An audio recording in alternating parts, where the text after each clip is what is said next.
I want to welcome our presenters, Dean Owen, who is our Senior Technical Advisor with the Assessment Division, National Center for Education Statistics, Johan Uvin, Deputy Assistant Secretary of Education with the Office of Career, Technical, and Adult Education, and Heidi Silver-Pacuilla, who we just met, our team leader at the Office of Career and Technical and Adult Education.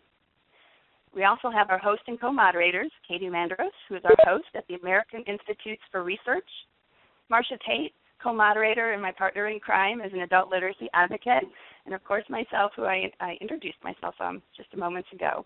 And today's goal is to receive a briefing on PIAAC data, the OECD's special report on America's low-skilled population, time for the U.S. to reskill, and engage in a focused discussion about the issues that we're facing in adult education today. I'm going to go ahead and turn this over to you, Eugene. Okay, give it to Kathy. Heidi, please. The ball. Yes.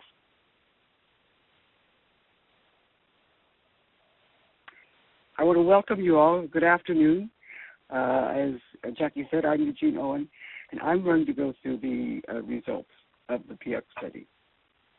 PIAAC, what is it exactly? It was a large-scale national assessment, international assessment, administered in the 2011 and 2012 in 23 countries. The target population were all 16 to 65-year-olds that were not institutionalized, living in the country, irrespective of nationality, citizenship, or their language status. The assessment was designed to be given on a laptop computer that was taken into the home, but those that could not take it were given a paper and pencil version of the assessment. About 80% of those in the U.S. were able to take this on the computer. The subjects that were assessed were literacy, numeracy, and problem-solving in technology-rich environments. I will tell you a little bit more about that in a minute. And the assessment was conducted only in English. The background questionnaire was in either Spanish or English, and about 4% of the total population could not complete the questionnaire because of language difficulties or learning disabilities, and about 1% couldn't do it for other miscellaneous reasons.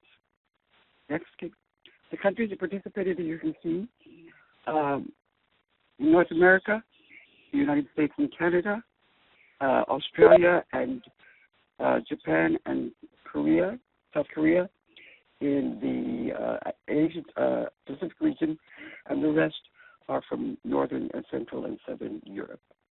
There'll be another round of countries participating this end of this year, and they are Chile, Greece, Indonesia, Israel, Lithuania, New Zealand, Singapore, Slovenia, and Turkey. And their data will be available in probably late 2015. Next. The general pattern for the U.S. results. The United States was below the international average in all subject areas. We ranked better in literacy than in numeracy or problem-solving in technology-rich environments. We had a higher percentage at the low proficiency levels than the international average, and the percentages of our top performers were similar or just slightly lower than the international average, depending on the subject. The performance gap between the young and the older population was smaller in the U.S. than internationally. In other words, our young people perform more like our older adults than in other countries. In other countries, the younger folks tended to perform better than the older populations. Next slide. What do we mean by literacy? It's understanding, evaluating, using, and engaging with written text to participate in society, to achieve one's goals, and to develop one's knowledge and potential. Again, this is a personal and societal aspect of literacy. Numeracy is the ability to access, use, interpret, and communicate mathematical information and ideas, to engage in and manage mathematical demands of a range of situations in adult life. New slide. The new domain, problem-solving in technology-rich environments, is basically using digital technology, communication tools, and networks to acquire and evaluate information, communicate with others, and perform practical tasks.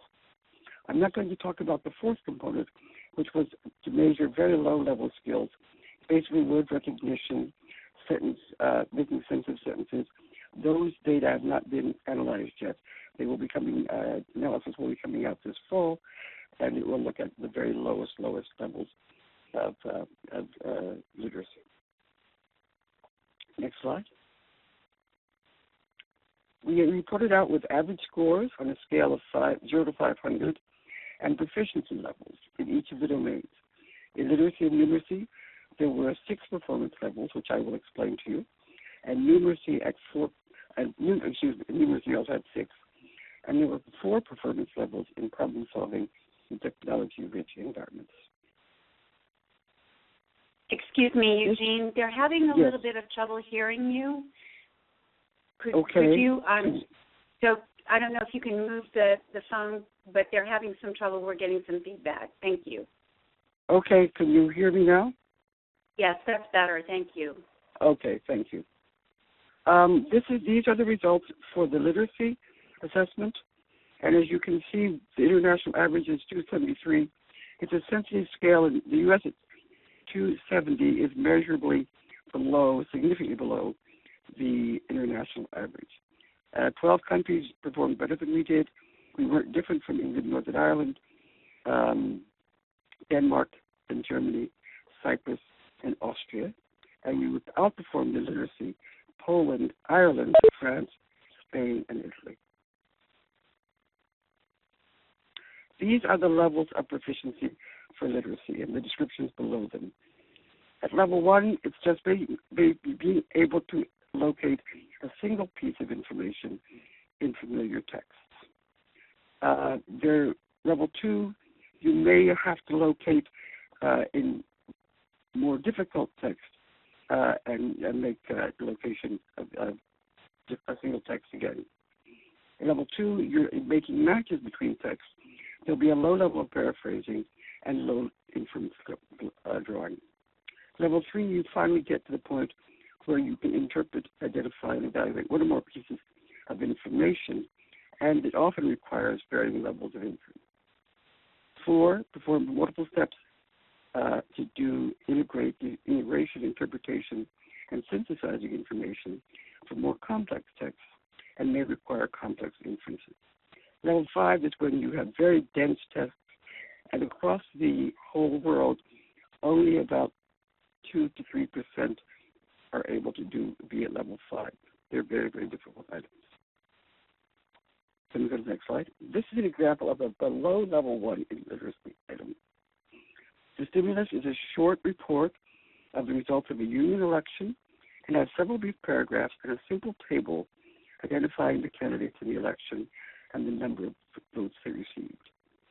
The test taker is asked to identify which candidate received the fewest votes, and then they need to compare the number of votes that the candidate received and identify the name of the candidate who received the fewest votes. The word votes appears in both the question and in the table and nowhere else in the text. Next. This is at level 1. The stimulus is a short newspaper article entitled Generic Medicines, Not for the Swiss. It has 2 paragraphs and a table in the middle displaying the market share of generic medicines in 14 European countries and the U.S. The test taker is asked to determine the number of countries with a market share greater than 10%. The percentages are sorted in descending order to facilitate the search, and the phrase drug sales never appears in the text, and therefore the test taker needs to understand that market share is a synonym for drug sales in order to answer the questions.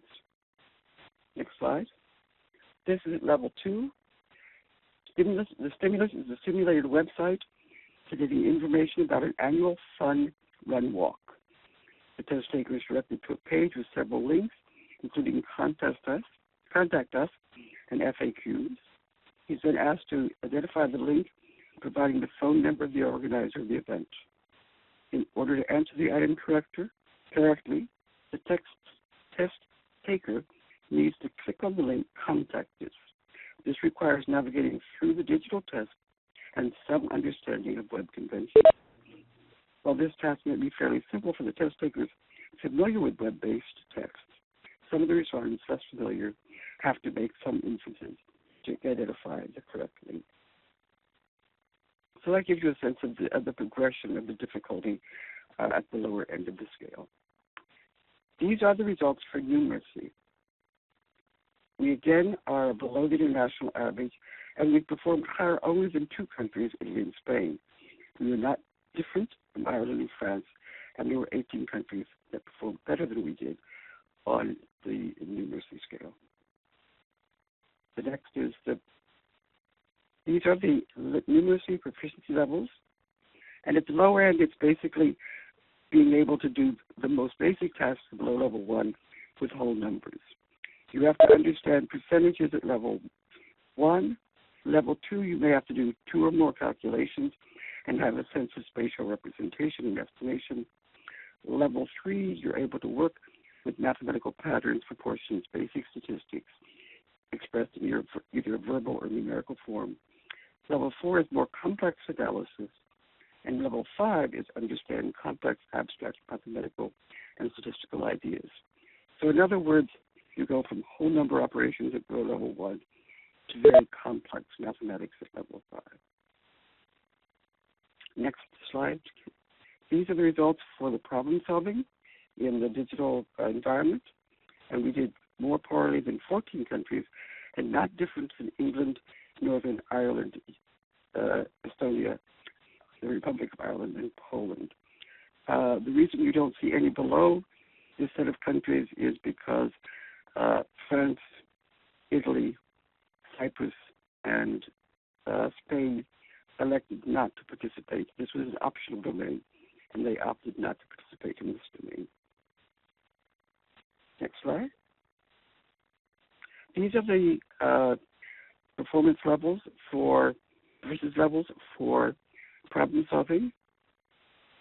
Below level 1, these are very, very simple tasks with just one function required.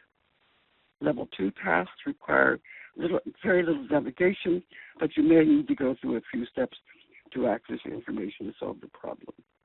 Level 2 has some navigation across pages, and you need to do some evaluation. And at level 3, there's usually several steps. You have to use different applications, Word, for example, spreadsheets, word processing. And there's usually a high demand for monitoring what you're doing and evaluating the relevance and reliability of the information.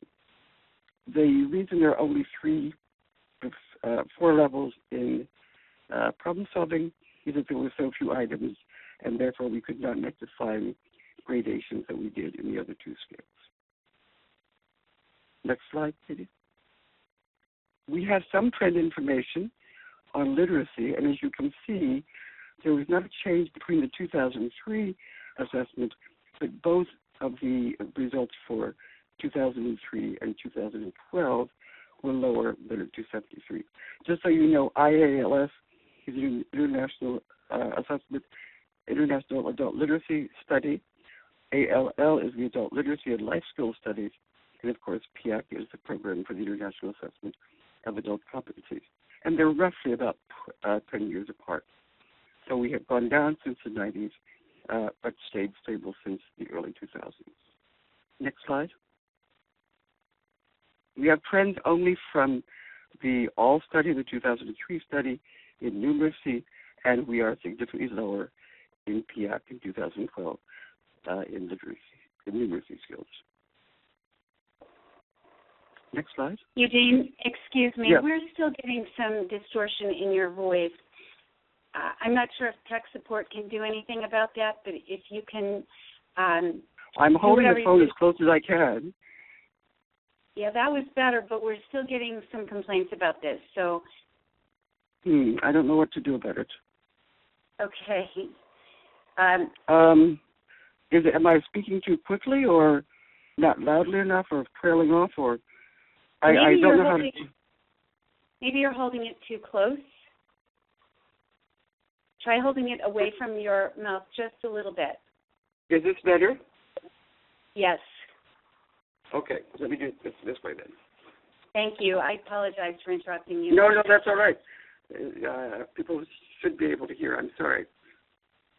So what I'm going to do now is focus on those that perform at level 2 or below. So when you see these distributions, keep in mind that 3, 4, and 5 are not shown on the chart. So Katie, you can go to the first slide in this set. How do those with different levels of educational attainment perform at the lowest levels? And as you can see, at graduate level or professional, we really have no below level 1s and very few level 1s at all, and then a good 15% of level 2. By the time you get to high school, you have a large number, the majority are at level 2, about 43%, a high number of those at level 1, and a few at below level 1. Those that don't have a high school education, as you can see, we have 15% that are below the level 1, and about 30%, 30-some% at level 1, and 35 at level 2. Katie, next slide. This one is related to age. As you can see, the distribution looks similar, but there are more below level 1s at those from 45 to 54 and 55 to 65. And there are more at level 2 at those 16 to 24, which means there are probably less at levels 3, 4, and 5 at that level, at that age level.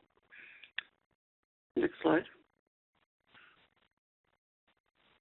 This is comparing those that have English as their first language and those that do not. And 85% in the U.S. have English as their first language and 15% had another language as their first language. As you can see, the number of below level 1s with non-native not being having English as your first language is very high, as are the other two, level 1s and level 2. Next slide. This is those born in the U.S., again, about 85%, and 15 not born in the U.S. And again, as you can see, there are many more in the not born in the U.S. that have high levels, high percentages in below level 1, and level 2. This is based on race and ethnicity, and you can see that those at the below level 1 is highest in the Hispanic group, and that the level 1 is quite high in both the Black non-Hispanic and the Hispanic group, and level 2 is very high in the Black non-Hispanic group. Next slide. There's not a lot of difference between the men and women, but you will see that there are more at level 2 among women than there are at level 2 among men. Next slide. This is a bit confusing. You'll see it more when you're able to see it on paper. But these are different kinds of industries, and you'll notice that at the left side, those have very high levels at level 1, high percentages at level 1, level 2. By the time you get to the right-hand side with education, information, communication, financial services, and professional and scientific, you have very few at level, or none at below level 1, and fewer at level 2, which means there are more at the higher ends of the scale, which are not shown here. Next slide, please. This is in occupations rather than industries. And again, those in elementary machine operators, crafts, have, particularly the machine operators, have high level 2 percentages at level 2. There are high percentages at below level 1 and level 1 in what are called elementary, which are basically physical and very basic jobs.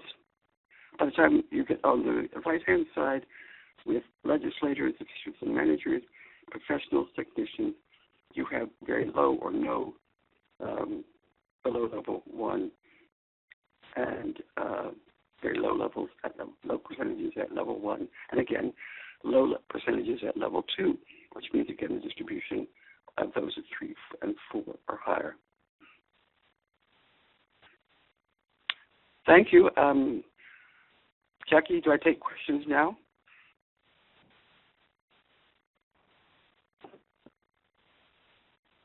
This is Marcia. I do have some questions for you, Eugene. Okay. First of all, this is a question actually not for you, but for Katie or for Jackie. Will a hard copy of the PowerPoint be available following the presentation for people to download other than just seeing it in the box? This is Katie. We will have the PowerPoint available for download on the PIAAC Gateway website, which we'll talk about towards the end of the webinar. So yes, it will be available for download on the web. Okay, great. Thank you. Second question, Eugene, on slides 15, 20, and 22, you described what people can do at the various skills. Can you give some more concrete, everyday examples? Going back, for example, to slide 15, can you give a concrete example of, for example, what someone could do in day-to-day life at those various levels? Thank you. Okay, let's take level 1. What this means that if you were reading something and needed to find something, if you had a very low level of reading comprehension, you probably could, and it were asked something, you could probably find a specific piece of information if the text format were close to you. So example, say you're used to looking for a particular product when you're looking at a circular or a flyer. If you know the word for, say you're looking for Kleenex or something, you could find that. Somebody says, are they selling Kleenex at such a store? If you were asked that specific word, you could find that word in the text. And level 1 is a little bit more. You might be able to go on a website and have a little bit more sense of being able to navigate in more difficult text, but you still would be able to make just very short matches. At level, for example, let's say every day, well, I gave you an example of level 1, and I gave you an example of level 2. Level, we had those items that I showed you. Level 3 is you would be able to read a newspaper article and you would be able to tell me what it says. You'd sort of be able to summarize what it says. And if I asked you, do you think, a question about, do you think the person in the text thought or did something, you would be able to make that inference. At level 4, I could give you several pieces of text and ask you, what do these texts seem to say? I give you several articles about an election, and what are people saying about the election? You would be able to do that and tell me about that. At level 5, I would give you more difficult text, or several texts, and say, this is the summary of the last election. Can you tell me what happened and who thinks it's a good idea, the results, and who thinks it's a bad idea? And you would be able to do that and give rationales for that. Was that helpful? Yes, very good. Thank you. Next question. Do test scores relate to the levels? For example, does a 270 average mean that it's at the higher end of level 2 but below level 1? No, it's the high end of level 2, below level 3, not below level 1, but below level 3. Yes, our average is at the U.S. is at the high end of level 2. Great. Next question, we've had several versions of this one. Where can I find sample items from the assessment tool? The best place is, Katie will tell you about the PIAAC Gateway, and there are some sample items on the OECD website that you can look at, as well as the presentations, and we can give you information about which presentations have some item samples in it. I must tell you that first tell you the items are secure because they'll still be in the field, as I mentioned, to the other countries. So the item types are shown, but we cannot yet reveal the actual items. Okay, so let me just reiterate in case people didn't get that. Katie is going to take you to the PIAAC Gateway later in the presentation and show you what kinds of things are available there. When will the survey instrument be available, and will there be a cost for using it? What the OECD is planning is an online version called Education Skills Online, and we hope that will be available in the middle of the year. It will be available to anyone that pays a small fee. We're hoping it'll be less than $10, and it will be available for anyone to use. Very good. Thank you. Question about why were Native Americans not included in the sample? If they were in an area that we sampled, they were included. But they were not. There were not enough. Excuse me. Just to let you know, there were not enough, a large enough samples to separate out Pacific Islanders, Asians, and Native Americans. That's why they appear in the other category.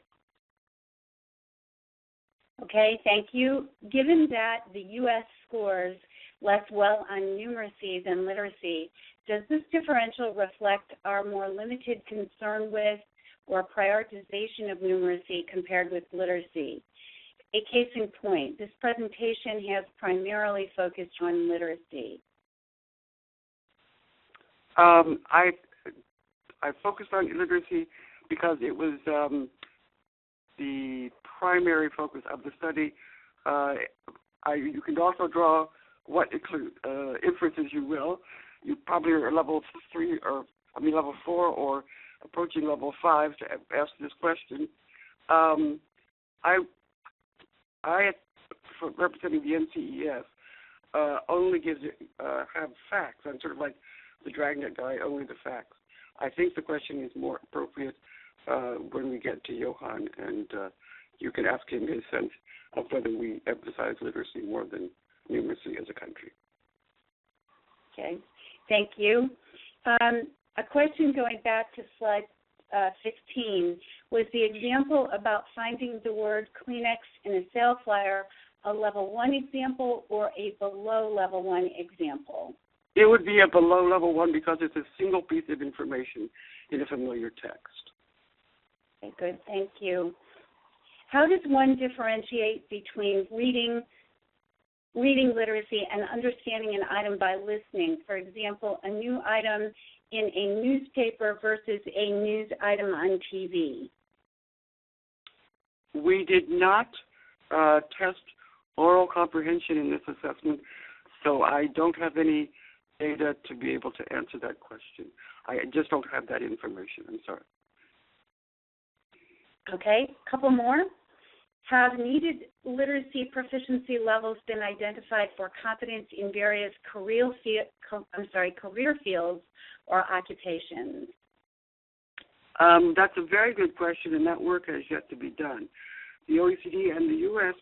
are trying to think about ways of sort of calibrating the different proficiency levels to ranges of occupations. That would take further study, and we just haven't been able to do that yet. But it is a good idea, and it is something that both is being considered both nationally and internationally. Well, I think you already covered this, Eugene, but we're being asked what was the U.S. sample size and from which states were participants drawn? It was a nationally representative sample of 5,000. We are currently in the field adding another 3,600 to that sample, so that eventually by the end of sometime in 2015, we'll have data on 8,600 respondents in the U.S. The sampling is done scientifically so that it is representative of the country. And what that means is we look at the characteristics of the population. I think actually there were samples drawn from about 44 of the states. If the state was not covered, it's because the populations that we're generalizing to were found in another state. It is a nationally representative sample, and it does represent the entire 50 states in the District of Columbia. And again, I'm not sure if you covered this earlier, Eugene, but are there going to be state PIAAC reports issued, and when? We did not, as you can imagine, with 5,000, we did not have enough sample size to do state reports. However, we are doing the small area estimation as we did in now, which were able to do at the county level. We will be able to do at the state level, and we expect that the state estimates that were obtained by modeling, and that will be probably, we're hoping that we'll be able to release those sometime in the middle of the year as well. That work is going on right now. And the final question that I see is,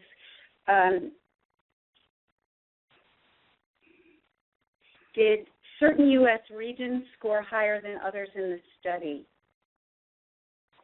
We haven't again, didn't design the sample to be able to break it out by regions. That we will, obviously, when we do the state estimates, we'll be able to do regional estimates as well, but we have not been able to do those as yet. And one more, how were the questions in the survey assessment decided on? It was an international process. There was an expert committee that developed frameworks for each, and those are available on the website that Katie will point you to.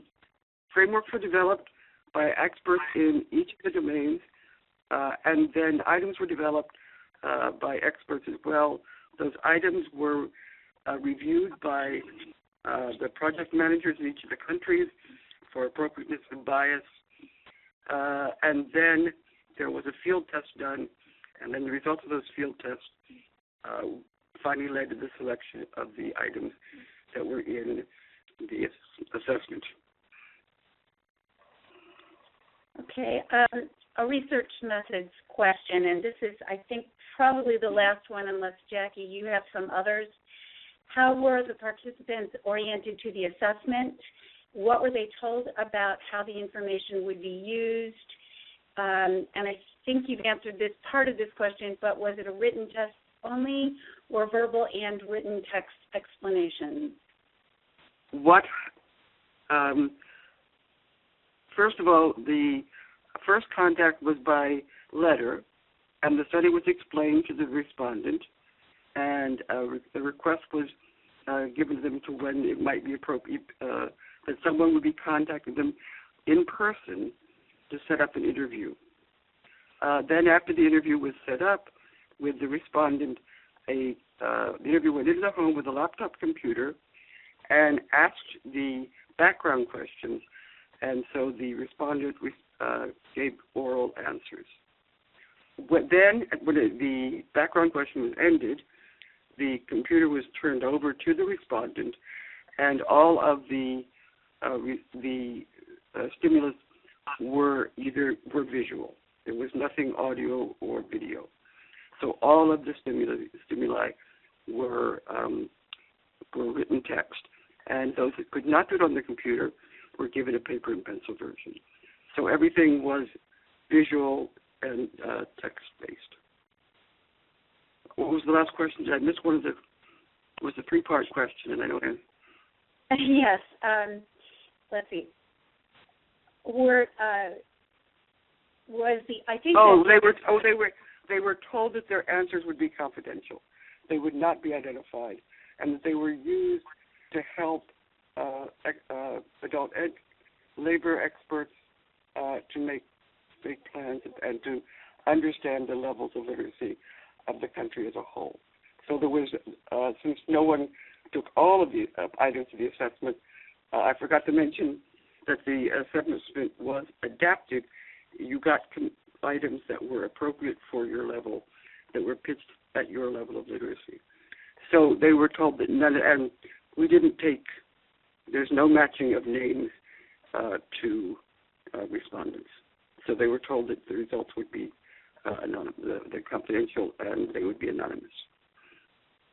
And the third part of the question was the explanation of the survey given verbally or only in writing or both? Both. Okay. I am not, thank you, Eugene. I am not seeing any other questions. Jackie, do you have any other questions? No, I don't, Marcia. You've covered them all. Thanks. Okay. Very good. Thank you. Thank you, Eugene. Thanks.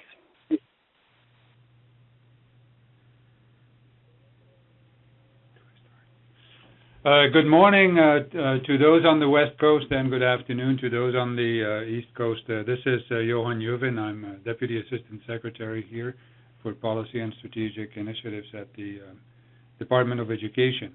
I'm excited to have the opportunity to participate in this webinar and hear your questions and the discussion later on, because the perspectives of teachers, tutors, volunteers, program administrators and researchers are very, very critical as we are thinking about a response to the findings from the PIAAC survey. What I'm going to do in the 10 minutes that I'm going to spend with you is talk a little bit about the major findings. And here this slide actually summarizes the major findings in 3 themes. Great inequalities, intergenerational impacts, and very negative social outcomes. So let me share with you how we came to that summary of these key findings. Our office funded OECD to develop a report that would look at the backgrounds of the low-skilled adult population in depth, that would put the findings in the context of our economy and our society, and would offer some policy implications and some broad policy recommendations. In addition, we asked OECD to identify some strong performers, both in the United States and elsewhere in the world, that we could turn to inspire any solutions to the major skills challenges that we're facing. These are also included in this report, which is called Time for the U.S. to Reskill, ? as vignettes.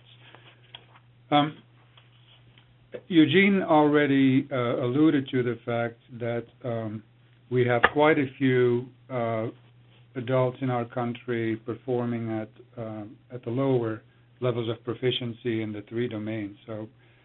But this is how we defined low skills. So low basic, meaning below level 1 and level 2.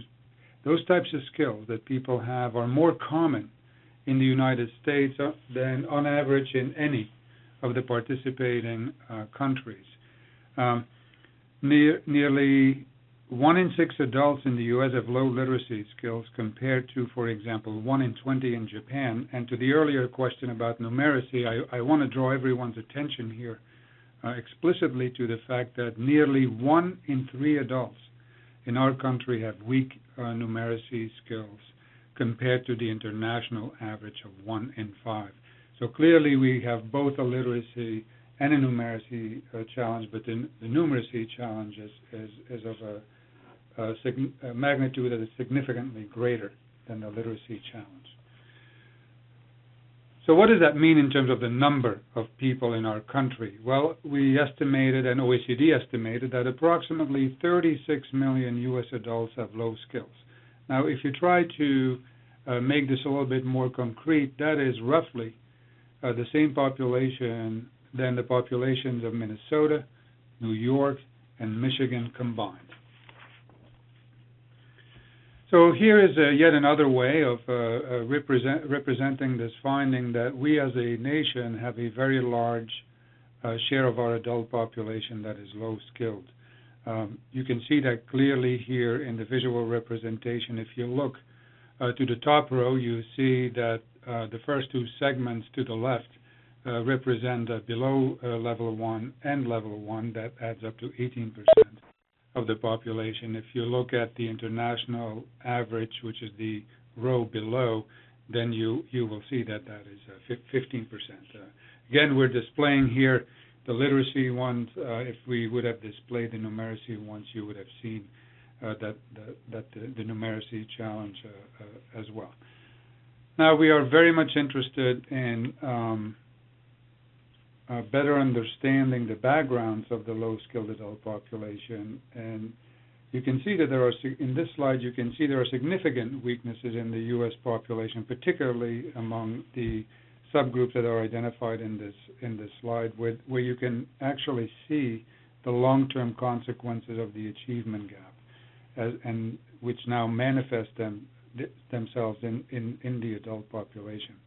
For example, Hispanics and blacks are 3 to 4 times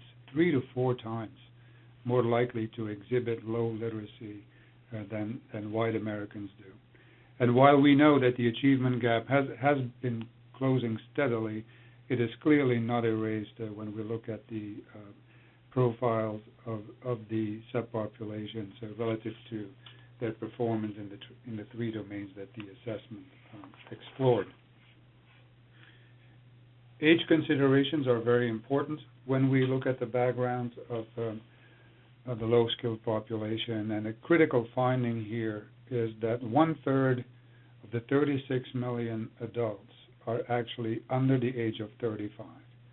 What that means is that the United States has not succeeded, at least not in the recent past, in improving the skills of our younger generations compared to the older age cohorts in our population, and that is particularly of concern from an international competitiveness perspective, because many other countries actually have made significant improvements in the skills of their younger adult populations, including some of the emerging economies and developing nations who will be able to take full advantage of those improvements in the near future in their economies. We know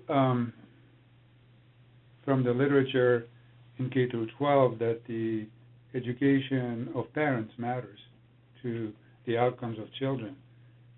PIAAC shows, however, that in all countries, but particularly in the United States, adults born to better educated parents tend to have stronger literacy skills.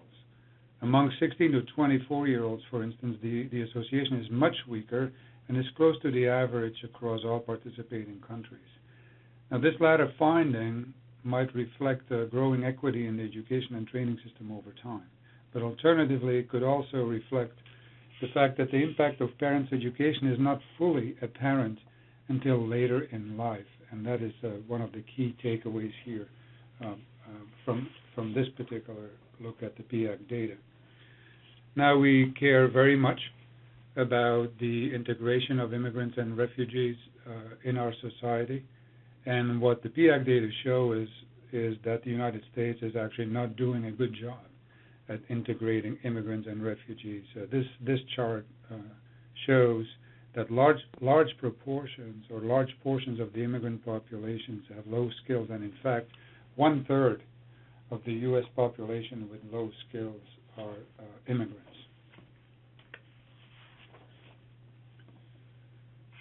One of the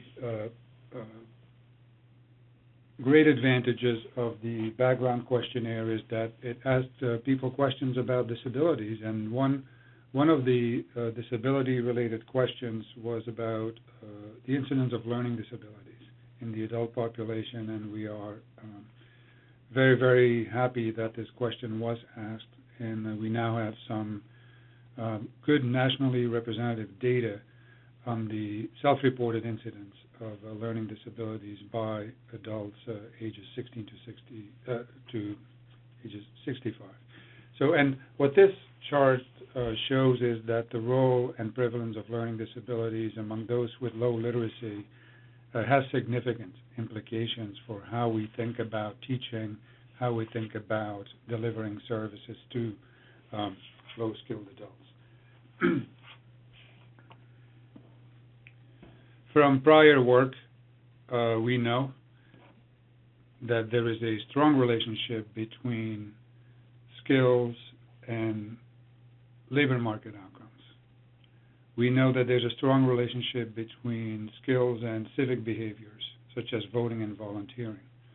But what we found here, and which was very disturbing actually, is that adults with low skills are four times more likely to have poor to fair health than adults with higher skills, and that is also 2 times the international average. So when we think about policy and program solutions and outcomes we want to prioritize, these findings should inform our thinking. There is some good news. The PIAAC data show that the United States has a very high rate of participation in education and training among the adult population, but interestingly, when we look at the participation rates by proficiency level, we see a decrease in the participation rate, and it turns out that 36% of low-skilled respondents indicated that they would have liked to participate in more learning opportunities, but couldn't do so. And when we try to estimate the actual number of people who represent this unmet demand for services, there are 3 million Americans who actually were ready to participate, but actually could not access any services due to system capacity constraints or other reasons that they may have identified. While the higher skilled have higher employment rates than the lower skilled, it is important to point out that about 2/3 of the low-skilled adults in our country are actually employed, and that has implications for how we think about improving the skills of incumbent workers, particularly those in low-skill and often low-wage entry-level positions. One thing that the United States, as I'm wrapping up here, that the United States is very good at is actually the utilization of the skills that the American workers or American adults have. And that manifests itself in the high wage premiums that the United States is actually paying for skills. In other words, skills matter to individuals. If you can improve people's skills, the likelihood that we will be able to affect their wages increases. So these are some of the main findings, and what I'd like to do is end by sharing with you what the 7 broad recommendations were that OECD offered in this Time for the U.S. to Reskill report. The first one is that we should take concerted action to improve basic skills and directly address the many inequities that the data are revealing. Secondly, that we should stay the course of strengthening early learning opportunities for all so that we don't have this problem in the future. Third, we should make sure that particularly the young adults, those that 1/3 below the ages of 35, would have access to effective and easily accessible opportunities to build their skills. A strong recommendation, and there is a growing evidence base for this as well, to contextualize our interventions more and link basic skills more directly to employability. The 5th recommendation has to do with the fact that the adult low-skilled population is not a homogeneous group, and that we should adapt to that diversity and consider differentiated policies and program interventions. The 6th recommendation is about increasing overall awareness of the implications of weak basic skills as they relate not just to economic issues but also to a number of social outcomes.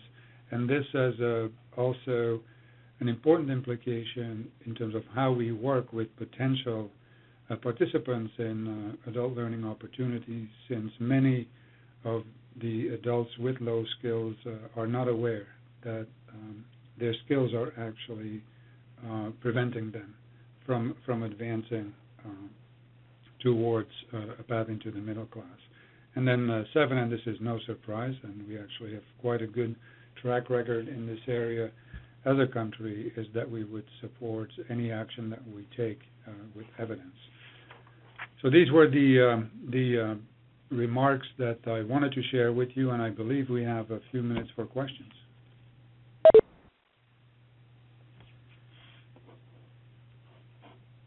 Okay, we'd like to open the floor up, and thank you, Johan, for your presentation, and I'd also like to thank the group here for being so very interactive and offering up some questions for us to get the discussions going. The first question I have is for Johan. Johan, is there a breakout by socioeconomic group in addition to race?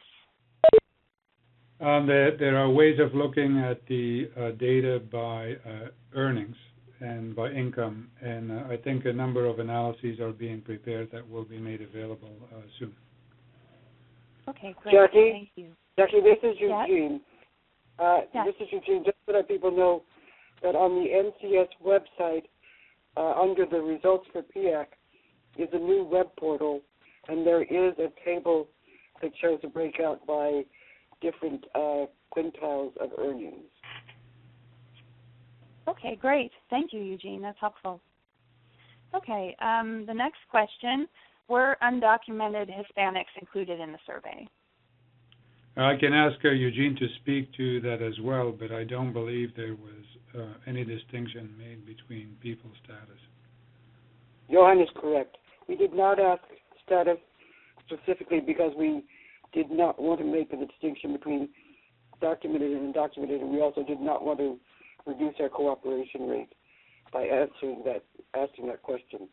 So everyone is in those. The question was, where were you born in the U.S.? And so all those that said that they were not were put in the category that I showed you under the not born in the U.S. So yes, the sample does include people coming to this country under any such situation. Okay, thank you. And here's another question that may be for you, Eugene. What types of accommodations, universal tools, and targeted supports were available for the administration of the assessment? The only tool was the computer and paper and pencil. There were no other accommodations available, and that was in the 4% that were unable to take the assessment. Okay, great. Thanks. Next question. Eugene, you mentioned that the sample size is increasing. Is the same sampling criteria being used as the initial survey, or additional groups such as ages 65 and up being included, or some groups being oversampled?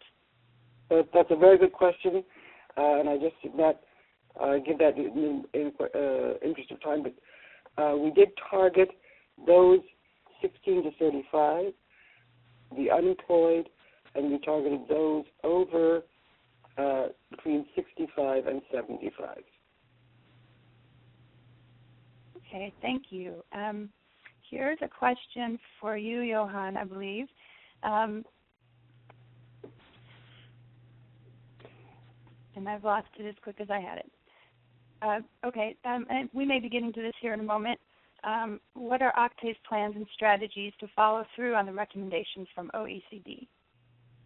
I believe that Heidi will speak to that in a few minutes in more detail, but we have launched a national engagement process where we are reaching out to key stakeholders, both in the public and private sectors, at the national, state, and local levels.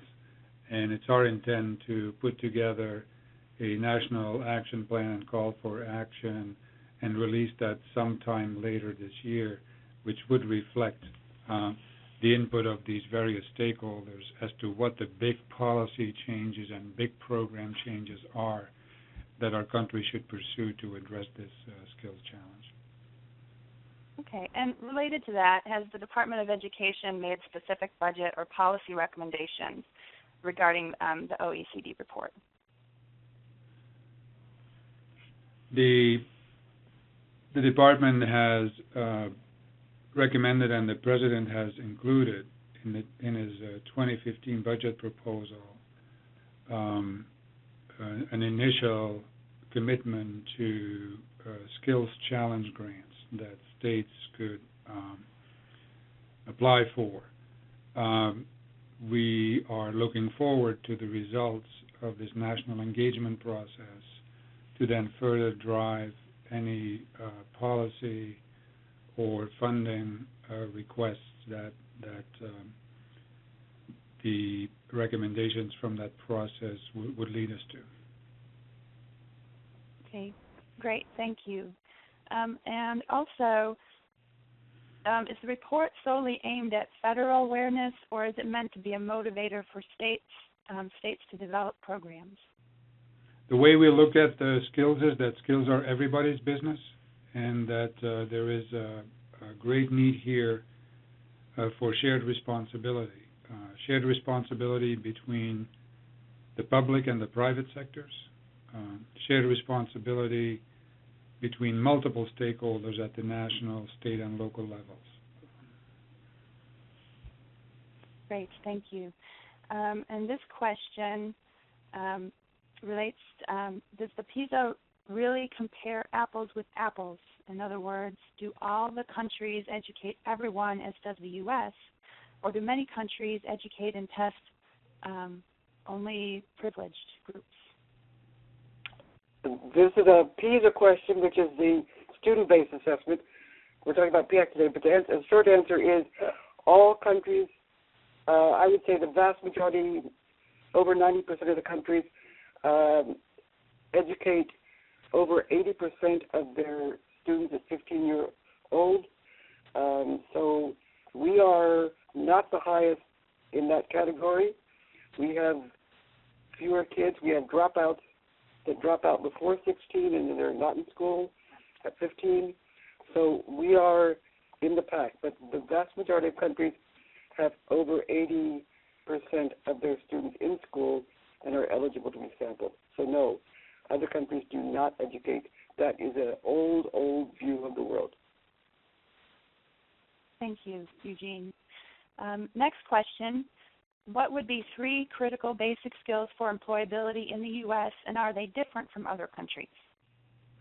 I cannot speak to the international comparison because I believe that depending on the economy that you're in, that employability skills may vary. I'm not aware of any recent international study that has looked at that, and I'm also not aware of anyone who has mined the many data in PIAAC that actually look at skill use at work to see if there are differences between countries in terms of the utilization rates. I do know that the data reside within the PIAAC data set, and lots of work can be done by researchers, and I would encourage, if there are researchers on the phone, to actually consider doing that. In terms of the employability skills that matter in our country, not sure if everyone on the webinar is aware of the fact that we have an employability skills project where we actually looked at all the various initiatives from the 21st Century Skills Partnership work to some of the employability skills work that had taken place in the context of career and technical education. And we actually have mapped and put together a framework that people can look at. And in that framework, you will find, of course, the importance of certain interpersonal skills, also a number of skills related to self-management, and clearly also a number of attributes. So, but if you want to dig deeper, if you will, I encourage you to look at the employability skills project that we have supported, and I believe we are currently pursuing a second generation of that project. And Heidi, did you want to add to that? I will add the hyperlink in the chat box in a few minutes. Thank you, Heidi, and thank you, Johan. I'm going to take 2 more questions, and then I think we're going to segue to our next section of our webinar. The question is, are the PIAAC results comparable to the now and the nows? I'm going to say yes, and then I'm going to let Eugene elaborate. The answer is yes. As I pointed out on the trend charts in my presentation, the literacy results are comparable to both IALs and all.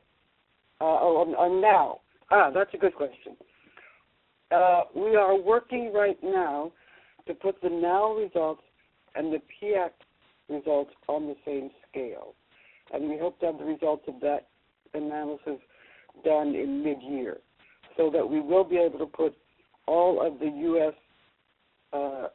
assessments of national assessments of adult literacy and the international assessments on the same scale. And then we'll be able to reinterpret the results of now in terms of the PIAAC scale. We'll just be calling it the common scale at that point. But yes, it's not intuitive, and you can't do it make the comparisons at the moment, but we are working to make that a possibility. Great. Thank you, Eugene. And last question, I'm going to ask this. I think it's a good segue, Heidi, to your section. So maybe if we don't answer it entirely right now, we can keep it in the backs of our minds as we go forward with our session today. And the question is, have you seen examples of how this information is being used at the local level within educational institutions and or with public policymakers that we could share and learn from? How can we as a field help to get the message out?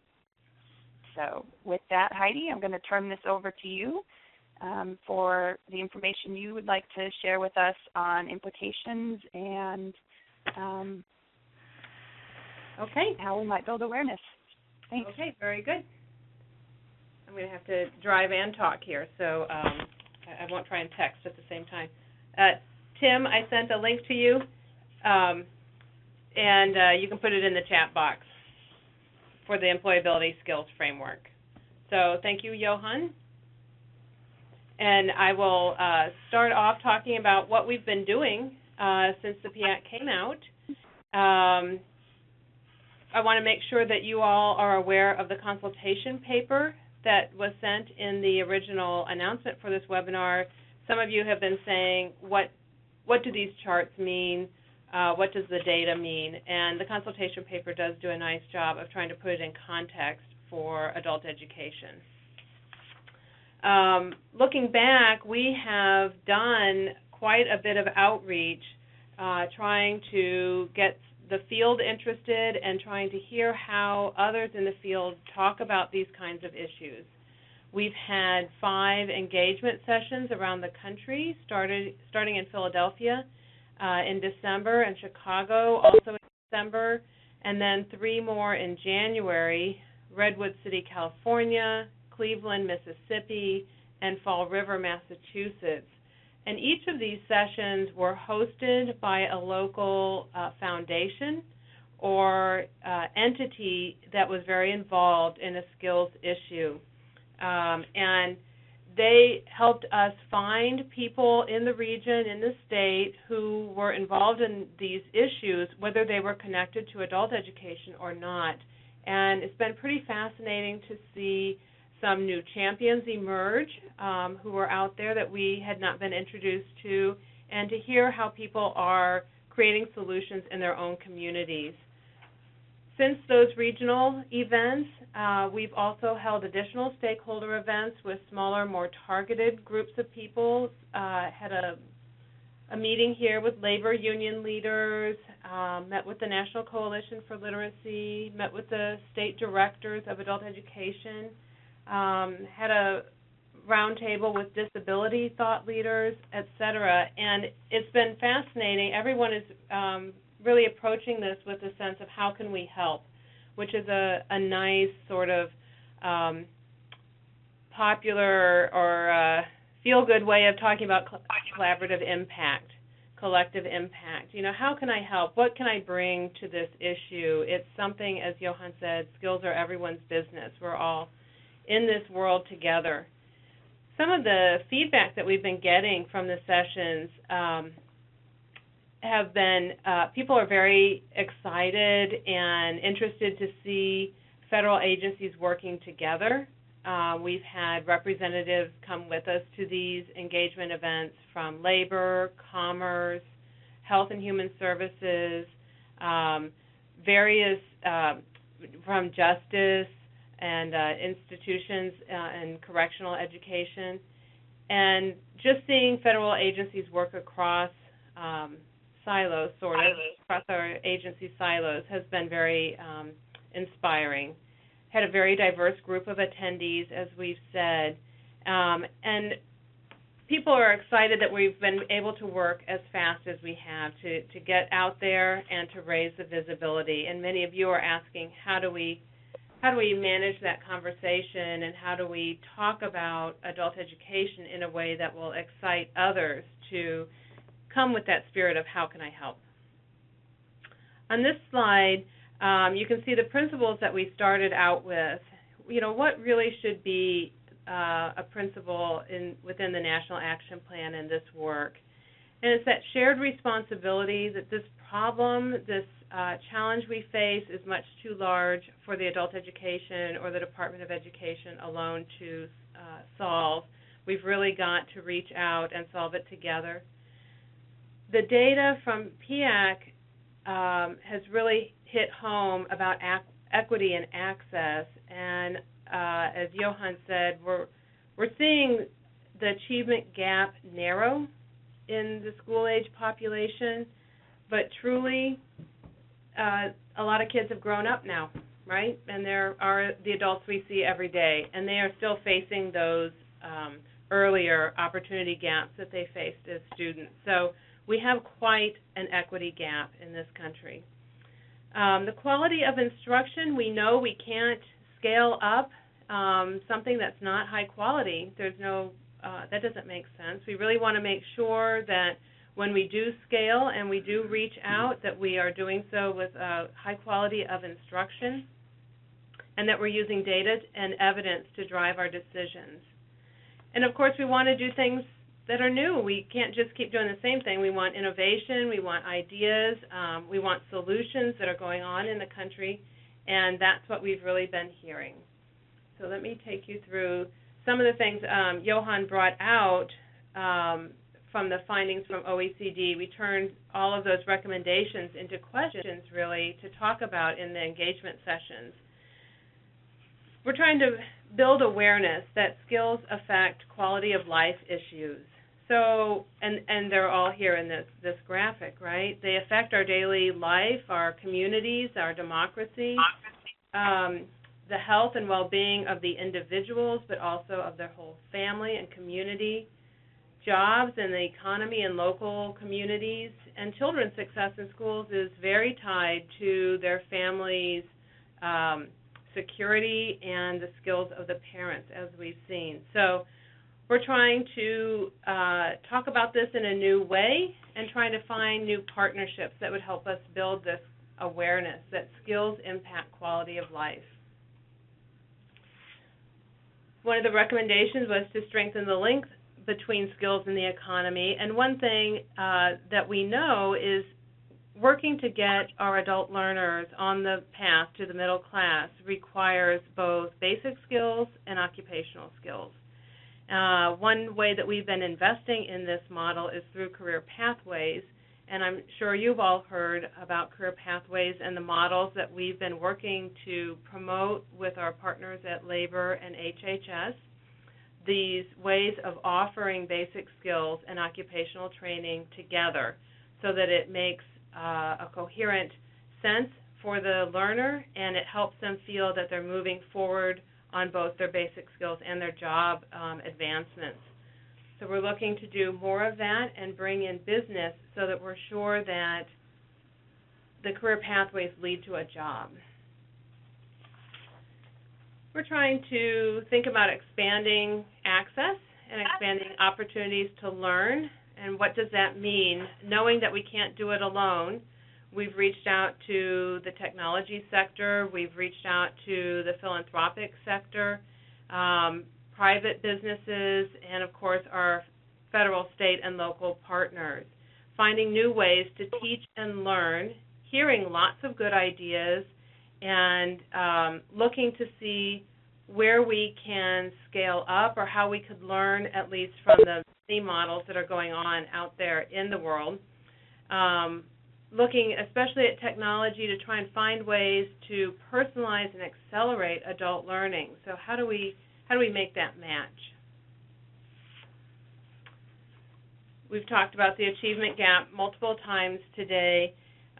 This particular figure shows the disparity that remains in the adult population, and so sad when you look at it. So how do we catch ourselves up here so that our population and our country goes together as one?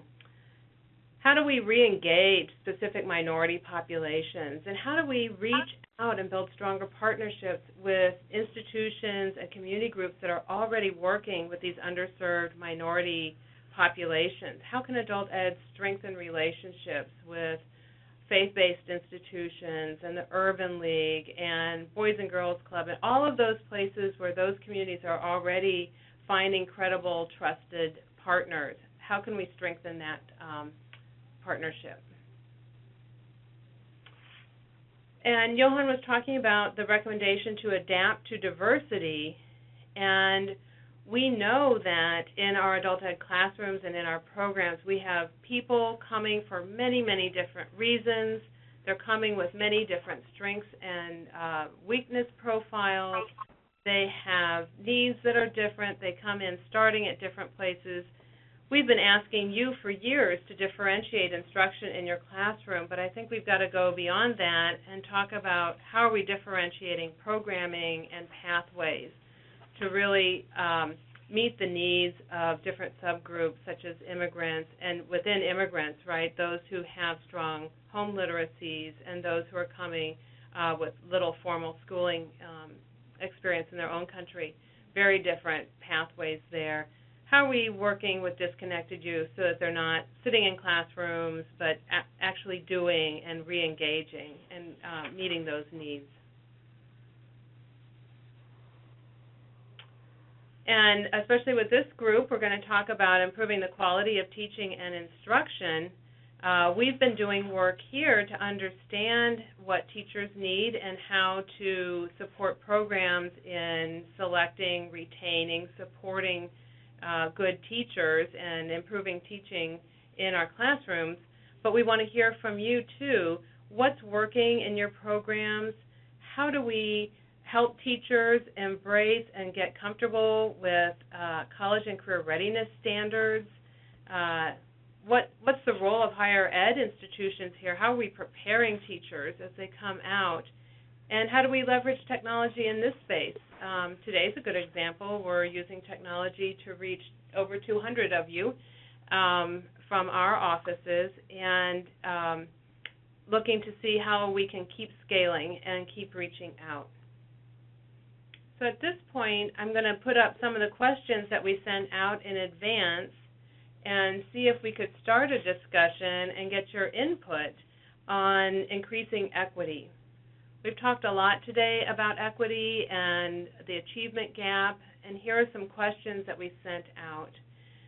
How does your program make decisions or use data about which target groups it should serve? What are some strategies you've used to attract and retain specific subpopulations? And what are some considerations you would think we should consider when designing programs for specific subgroups? So I hope that you've taken a little bit of time and have some ideas. Marcia's going to be my moderator here, and we can have a little discussion about the solutions that you're offering that have worked in your community.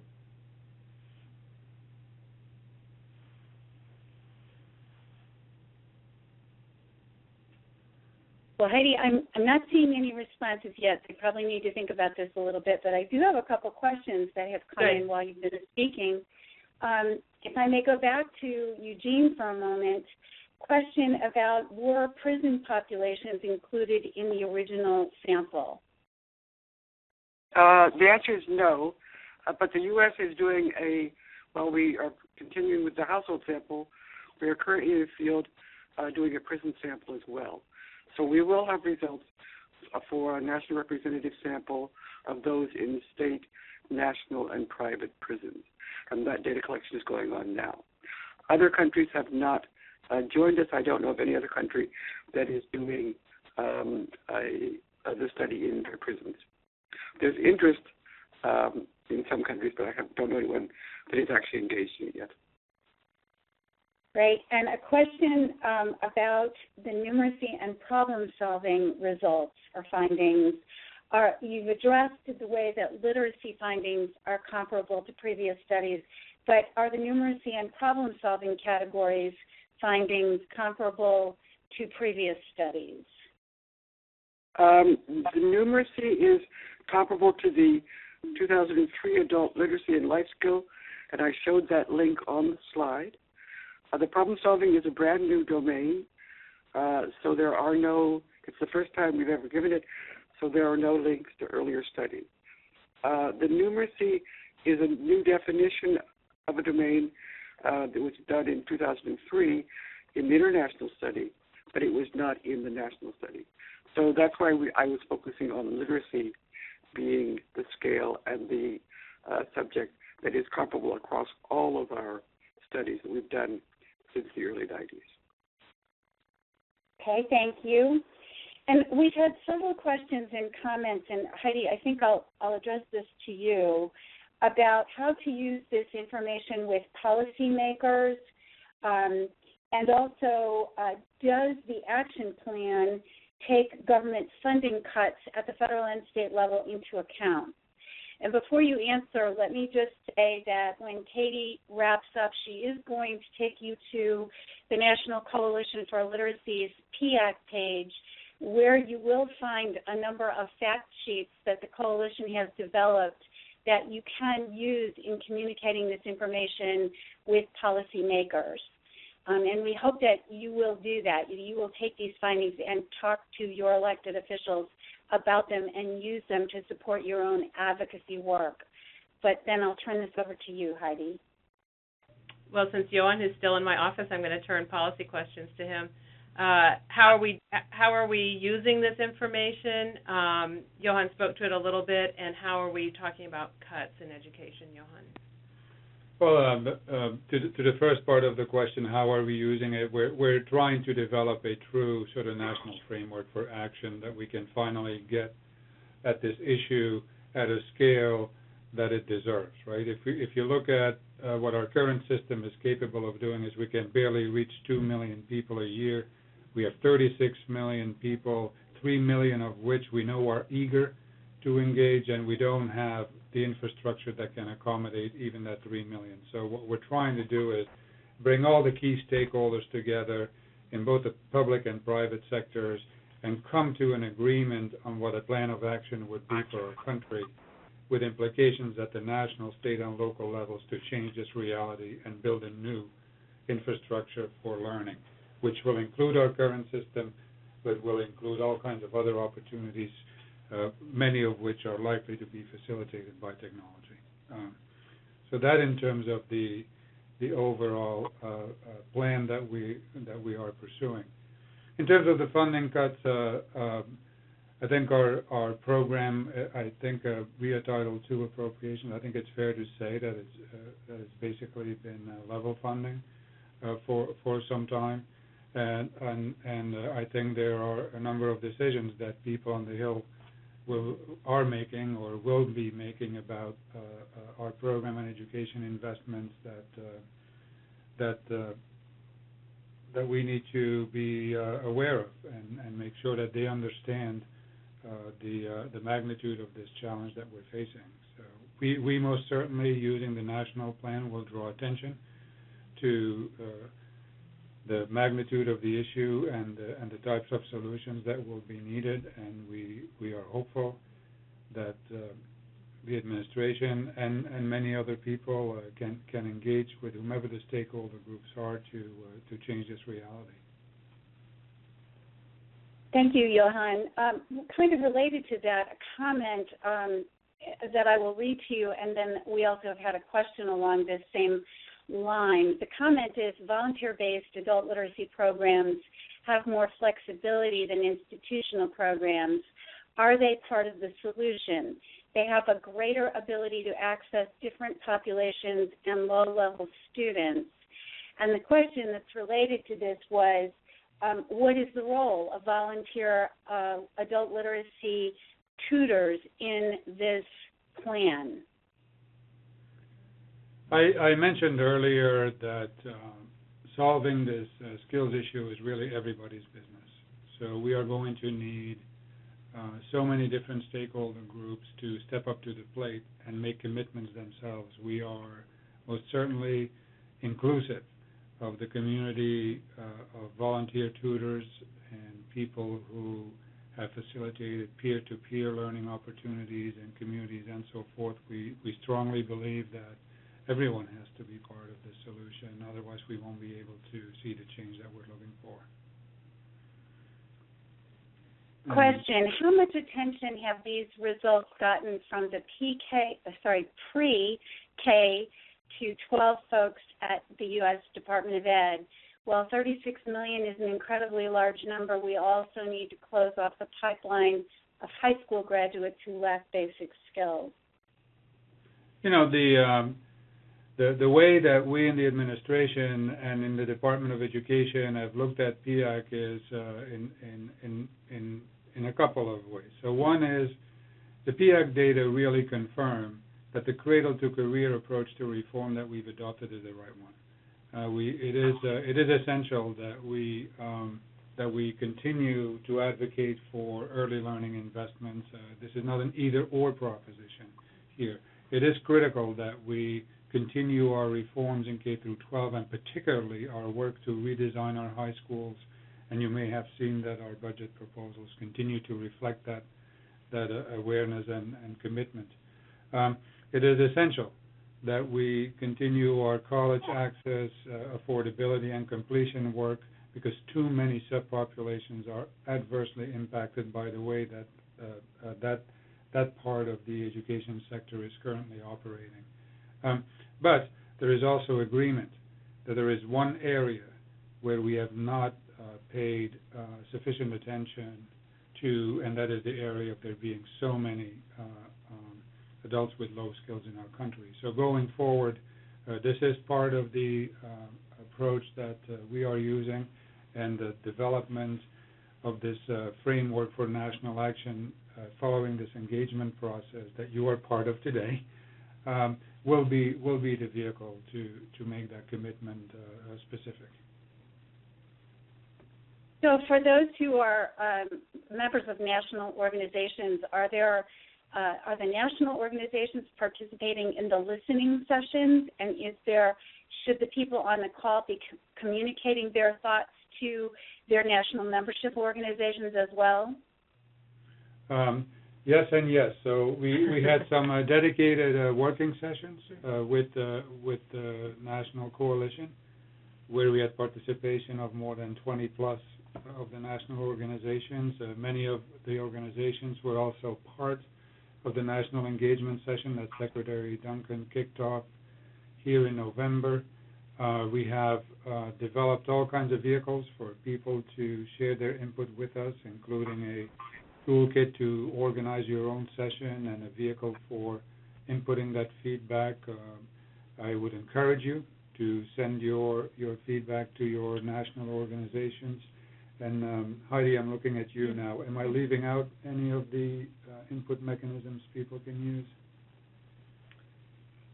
No, well, following this event, yes. There will be online discussions in the Links Communities of Practice. So we know that the chat box is not very conducive to writing out all your thoughts, and that upon reflection you may have lots more to say. So there will be discrete conversations running in the Links Communities of Practice around this engagement session, and we hope that you will put some of your thoughts there where you can hear peers also speaking to the same issues, and we can continue to watch and monitor those conversations and get your input. Heidi, we have gotten several comments in response to your questions. Would you like, you're probably seeing those as well, would you like me to just read them out? Okay. Comment: something to consider when looking at differentiation as an essential element in improving instruction is to think about effective practices rather than best practices. Another comment: we are seeking neighborhood-based trusted partners for program delivery. Another comment, we are calling on non-attending students, calling non-attending students helps our program. Many times the decisions on which target groups to serve are merely based on the funding requirements, especially as it relates to WIA funding. And that's where the comment ends, but I assume what the person is suggesting is that populations are being left out because of that. Next comment, one of the promising practices used for immigrants not literate in their native language is Leamos, a software program that teaches basic literacy in Spanish to assist individuals to become literate in Spanish before transitioning them to English language learning. Next, I think embracing career pathways is great for many individuals. However, I do not know of any career pathways that start at very low literacy levels. Is there an awareness of this need? Next, this is actually a question, which you may have already addressed, Heidi, but I'll ask it anyway. How are business and industry leaders and employers involved in the development of this national action plan? Yeah, let me speak to that for a minute.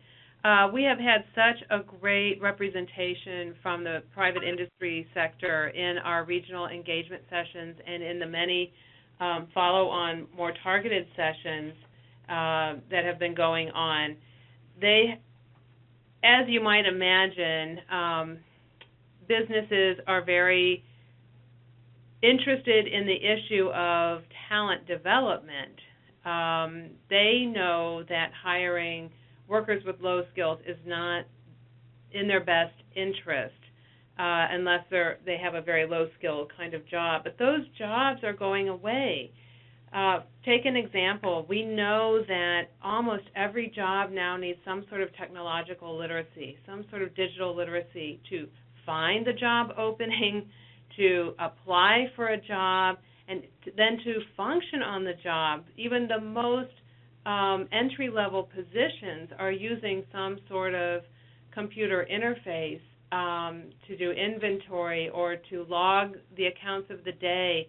I don't have to convince you all, you know this, and there was a great focus group that happened here in Washington, D.C., hosted by Tech and Media, to talk about how do we start teaching digital literacy in the context of basic skills and foundational skills. So business and industry leaders have been very interested in this issue. There are suggestions from them about what would help incent them to invest more in their people. There was a slide that Johan showed that, I don't want to flip right now, but there was a slide about how many adults participate in education in the United States, and it's a very high number. Business and industry does invest an incredible amount of money in training their workforce. However, for our conversation today, those low-skilled workers are not the ones benefiting from that investment. They're not tapped to go to the workshops, and they're not in positions where those kinds of on-the-job workshops and trainings are regularly scheduled. So how do we help business and industry understand and teach to this population of their entry-level or their lower-level workers so that those folks can advance?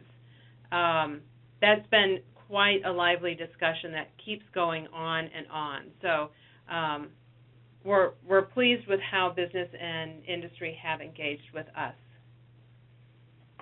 Thank you.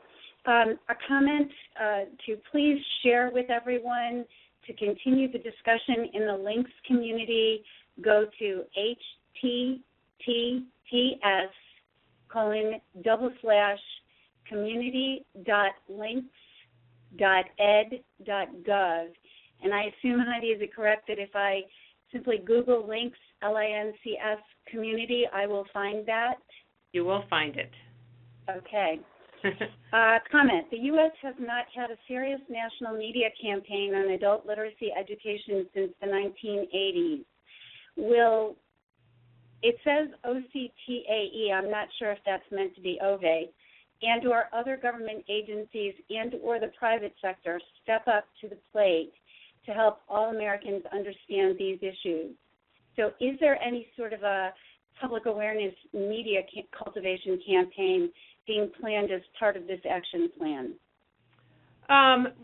Well, I think that will depend on how we roll it out and how it gets message at roll out. Now, the Ad Council is a great way to get a public awareness campaign, and they are the ones who led the charge in the 80s. They are not federal, right, the Ad Council, and so to get on their dance card and to get them interested in this issue is a matter of more persuasion. But I think that with all of our work, I think that we have a very persuasive case to help us build more awareness. So I'm hoping that the National Action Plan and also other work that the administration is doing to focus on job training will be of great conversation around the country. This is a comment about the volunteers and the nonprofits. Again, do a great job, but the question related to this from this participant is an observation that they seem to struggle about using best curriculum for literacy instruction. And is the department at all planning on working on some best or promising practices for use by volunteer literacy programs? Well, that's a good question, and we're saving all of this input, so that's in my back pocket. What I will say, that's not a direct answer, and the Department of Education cannot develop curriculum. Let me just say that. We're mandated not to do that. But we can certainly share best practice, and one place to do that is through the Links community. Great place to put up a question, which curriculum has really worked for your students, and, oh, by the way, who are your students, right? This is back to the varied nature of our students. Trying to find that best fit for a particular student is a good challenge as well. Thank you. Heidi mentioned that businesses are interested in having adults in continuing education. Did the survey have an item that differentiated who paid for the educational programs that people report being involved in, that is private or public money? Mm-hmm. Yeah, Eugene, listen to me and see if I'm getting it right. There is in the background questionnaire questions about, have you attended training in the last 12 months or so, and if so, who gave it, by whom, right? Have you been in college? Did you go to training that was sponsored at your workplace, some other entity that you got on your own? So there's, as Johan was saying, there's so much data in the data set that needs to be analyzed. It's a very rich data set. So understanding where people get their training and how people learn on the job will be a really great finding coming out of this data set. Eugene, did you want to add anything to that? No, that was exactly right. You have looked at the background questionnaire very well.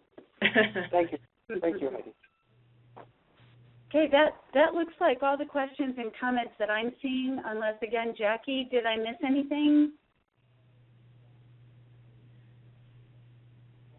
Well, we've got one more set of questions. So while you guys are scrolling along, looking through this very active chat window, and thank you, everybody, let me put up some questions about teacher quality and quality of instruction and learning, which are two different things, right? We know that you can have a great teacher, but it's not a good fit for that student at that time or whatever, and the learning isn't happening. So we really need to look at both teaching and learning.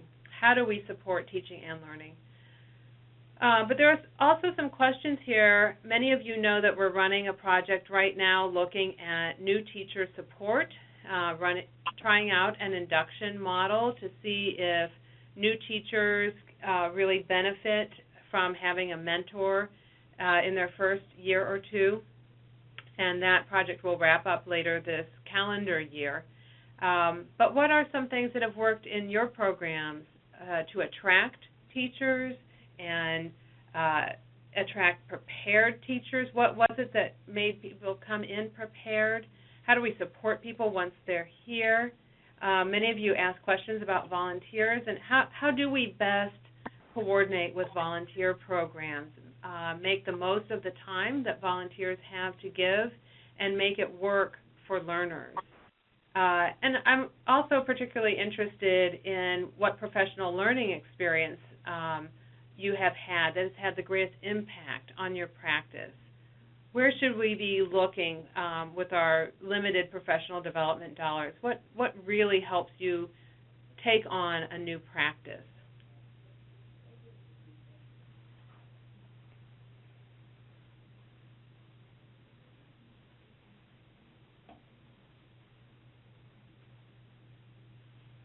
While we're waiting for responses to that, Heidi, we've had a number of questions about will the presentation be archived, and will it include audio, because some people have been having trouble with audio, and the answer is yes.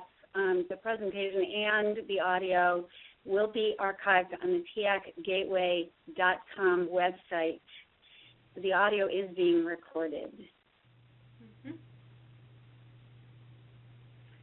And again, these 4 questions here are very appropriate to take to the Links Community of Practice and start discussing. Of course, we know that just like we all need more money to run our programs, we need more full-time teaching positions. I mean, that we keep hearing that. We've been hearing that, and I think everybody on the call has been saying that for years. So we know that we need to find ways to support people to make this a family-supporting wage for themselves, just like we're trying to do that for students. But are there some clever ways that programs maybe could band together to hire one full-time position instead of everyone being part-time? Those are some of the solutions we're listening for. Is how are people putting it together in creative ways? We have one comment: sustained professional learning communities and coaching help teachers feel supported with their ongoing learning and development. Okay, great. From my old program. Hello. Also, another comment that there are some communities where adult ed teachers, in fact, are shared because they are part-time.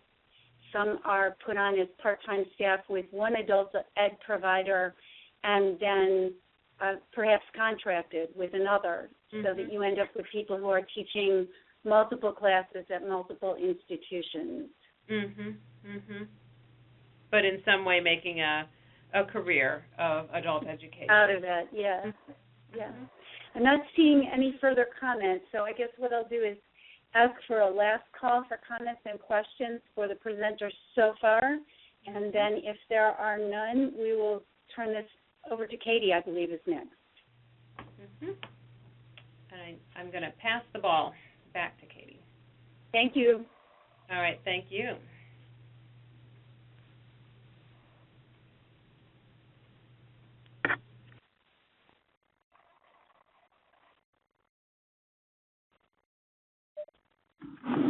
All right, thank you, Heidi.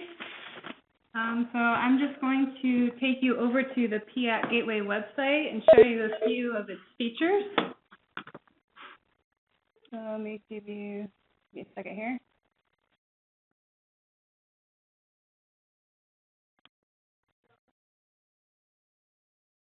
Okay, so the PIAAC Gateway is a one-stop shop for all PIAAC-related reports, press releases, presentations, data tools, and more. And we add new content on a regular basis, so please do come back and visit often. Just for one example, recently the National Center for Education Statistics released a new interactive online web portal, and we have a link up here at the top that takes you directly there. The portal allows you to build customizable data tables and figures using the PIAAC data. So over here on the left-hand side, you can select your options, and when you're finished, you'll see the you'll see the tables and graphs showing up there, and you can actually export that to Excel when you're all finished. So that's a great interactive tool that just came along. Back over here on the gateway, AR has developed some new infographics, which you can print and share at your events. That's over here under the Resources tab. Also, while I'm here, I'll just mention that today's presentation, the audio and the PowerPoint, will be available under the Presentations tab. So feel free to come here and check out the other presentations that we have posted. And we also have a number of other resources available. Under Data Tools, you can go directly to the PIAAC Data Explorer, where you can run your own data analysis. And then we also have the data sets and tools, which are available for download. Over here on news and events, we keep our calendar updated regularly. So again, come back and check out when the next scheduled webinar or event will be. And for those of you who asked about the sample items, we have a link down here to the bottom right that takes you to the National Center for Education Statistics website. If you click there, that'll take you to their webpage. And over here on the left-hand side, you'll see some sample items that you can explore. Okay, so I'm going to now transition over to the National Coalition for Literacy's website, which up here at the top, the URL is national-coalition-literacy.org. One of the moving, there it is, PIAAC, one of the moving slides there. They have a number of resources for you to choose from as well. Under the Resources tab, here is where you can find and download fact sheets that the National Coalition for Literacy is developing. And as we mentioned this before, these fact sheets are calls to action that you can use to communicate the importance of adult education and the U.S. findings with policymakers and the press. So right now there's a couple there for you to download, and in our webinar presentation, there's a couple more that will be posted soon, and at the end of the webinar, you can go ahead and download those files.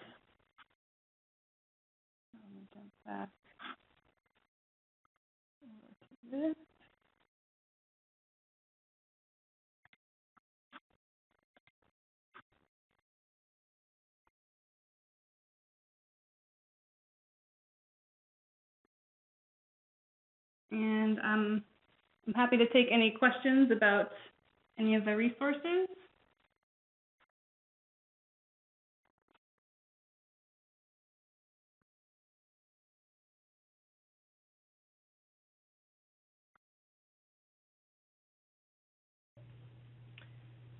Katie and Marcia, there's been some comments come in too that we might want to pick up on from the earlier questions about professional development.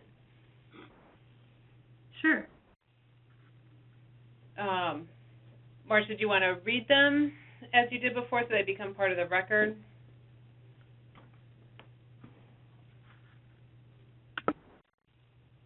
You may have lost Marcia. I will do it from here just in the interest of finishing up. I see comments about sustained professional development and the expense of that, and yet how much we spend on shorter workshops. Is it really a good trade-off? Some of the investments that we've made here from the Office of Career, Technical, and Adult Education, formerly known as OVE, have been some of the sustained intense cohorts, and they really do lead to sort of a change in practice. We see that too. It is an investment, so we need to have those conversations about trade-offs. More comments about volunteer training and keeping volunteers abreast of research and evidence-based practice and the best tools and techniques. That's something certainly that we can include them more in the blended learning and online learning opportunities that we make available free of charge to you, federally funded, but made available on the Links portal, links.ed.gov. Lots of online courses and learning opportunities there that volunteers can do on their own, in their time, when it's convenient for them. It is a challenge, someone else says, to help teachers maintain a level of expertise and keep abreast of demographic changes as society changes. And I think that's true for all of us as professionals. How do we maintain that professional edge, keep up with what's going on while we're still working and raising kids and commuting and all of those things? That's a challenge for all of us. Certainly technology is a great help in that way. You can read LinkedIn on your smartphone, on your commute if you've got public transportation, or have an aggregator help you keep track of things. We just need to get smarter about doing that for education. So those are the three comments that I saw come in sort of on teacher quality, but Katie is still standing by for questions about the resources if there are more.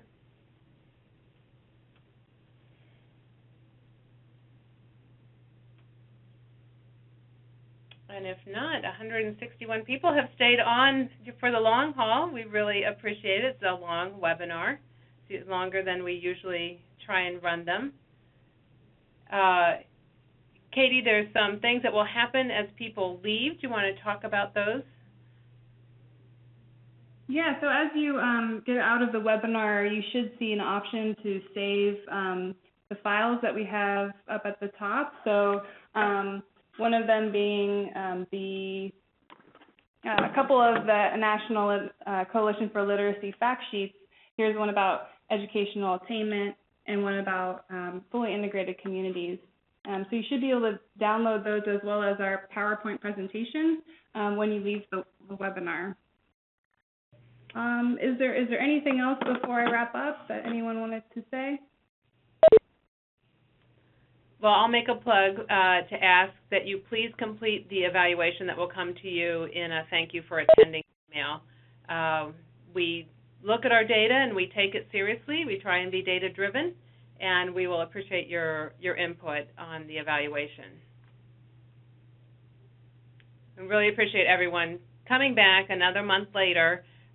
Sorry about that earlier snowstorm, and sorry about the one yesterday, but we'll get to spring someday. Thank you for your time. Okay, thank you all to our presenters as well as Johan, Uvin, Eugene, Owen, Heidi, Silver-Pacuilla, Jackie, Taylor, and Marcia Tate, who are our moderators. And thank you everyone for attending today's webinar. As Heidi mentioned, you'll be receiving an email with a link to an evaluation survey that we hope you take a few minutes to fill out. Okay, well, thank you all very much.